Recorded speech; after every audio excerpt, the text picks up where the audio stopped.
Right then, this is a quick walk around video. This is for a Honda Jazz 1.3 SE.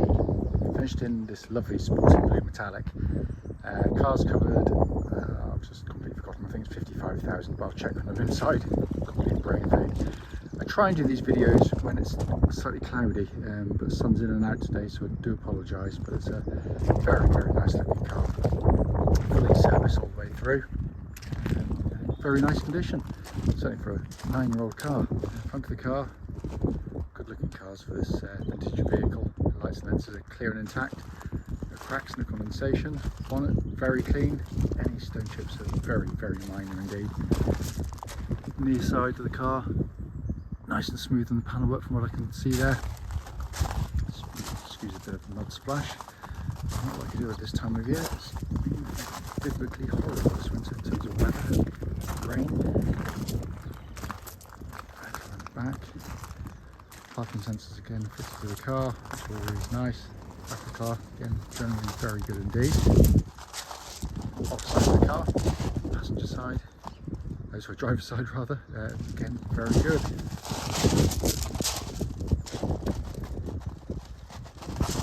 As I always say, there's always age-related marks, tiny ones somewhere about the vehicle. A couple of little touch-ins done by sort of careful owners, but generally speaking, it's been very well cared for. Coming to the back of the car now, absolutely cavernous boot, and it looks as though it's hardly ever been used. Just coming to the back now, and this is where the Jazzes absolutely excel. Rear leg room, front seats are set for me, and I'm 6 foot tall, and yet you could be in the car literally a class or 2 above in terms of size, and it's been kept very well indeed. Comes to the front of the passenger side, again excuse the sun glare. I hate doing it when the sun's out, but I'm really pressed to get the videos done at the moment, but it's generally very nice there. Finally going to the front of the passenger driver's side, I keep saying passenger side this morning for some reason.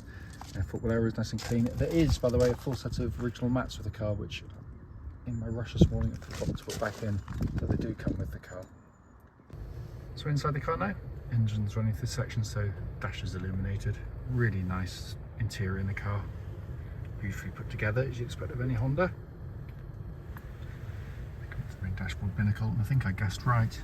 There we are, 55,859 miles, and no warning lights on the dashboard at all. Right then, this is a quick road test video, and this is for a Honda Jazz 1.3 SE. That particular car is registered FV65HCJ, and with a mileage of 55,859 recorded. The reason we do these videos, and especially actually this road test section, is to ensure that if anyone's online looking at any of our cars, they get to see the very car that we're advertising actually in operation.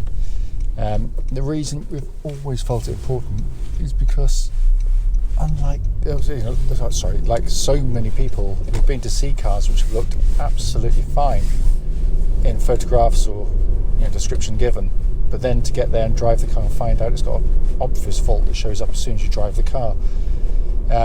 We also do it on these very quiet country roads, this beautiful part of Gloucestershire, and this actually forms part of the road test route we take our customers on, and the hope is, of course, it'll be representative of what you'd feel yourself should you go on a test drive in the car. So coming to the car, it's been a very well maintained car, and that's immediately obvious as soon as you set off. It just feels tight, taut, solid on the road, which is the forte of kind of any Honda Jazz. They are beautifully engineered cars, really are. Engine starts instantly and settles to a smooth, even idle. There are no warning lights on the dashboard at all relating to the engine or any other part of the car, and it is your classic Honda 4-cylinder engine. In essence, it's absolutely brilliant. It's economical, they are incredibly tough and reliable, more so than any other car in their class, but it's a lovely flexible engine to use day in, day out.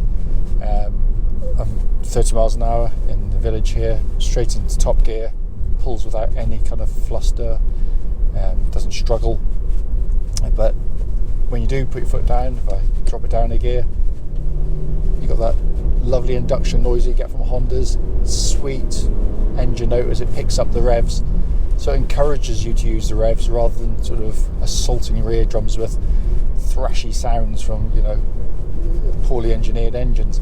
It's just another technical masterpiece from Honda. Moving on to the clutch and gearbox. Clutch on the car, absolutely perfect.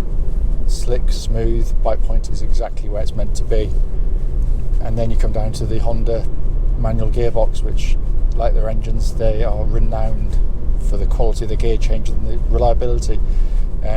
Gear shift, snappy, short and throw, lovely action to it.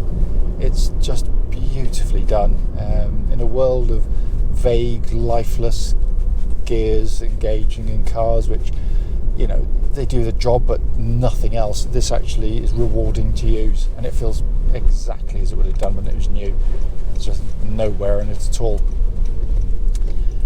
Then we come on to the steering and chassis of the car. It's fairly obvious as soon as you get in the car. I mean, these are designed, you know, for all sorts of use, but, you know, predominantly, you know, a lot of kind of city use, town use, and it's beautifully done. Unlike far too many cars, whatever the reason is, manufacturers seem to think little cars must have light, utterly lifeless, vague steering. This is weighty, it's precise, it's accurate, really nicely done. You know, this isn't sporty, it's not meant to be, but what it does absolutely superbly. You feel like you're driving a much bigger car than you are actually driving, in terms of the solidity of the car on the road, the fact that it feels completely settled, never feels nervous in any way, shape or form. Steering tracks absolutely bullet straight. There's no vibrations at this speed, or any speed up to the legal limits actually. And the chassis itself, the first thing you notice is it's very compliant, very comfortable, but when you go through corners, it's keen. There's very little body motion.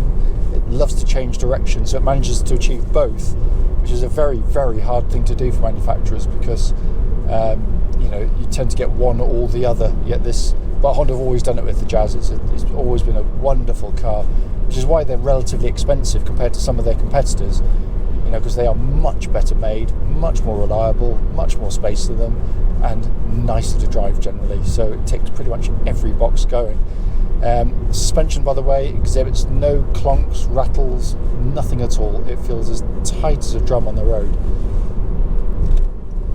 Brakes on the car, just going to give them a bit of a shove. Really nice, powerful brakes, positive. What I'm looking for in particular is any kind of pulsing or vibrations coming back through the brake pedal, and there's absolutely none at all.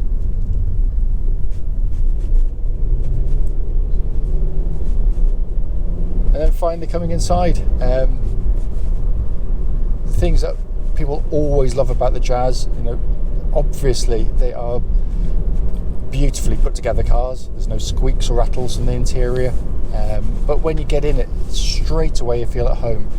Perfect driving position, great seats,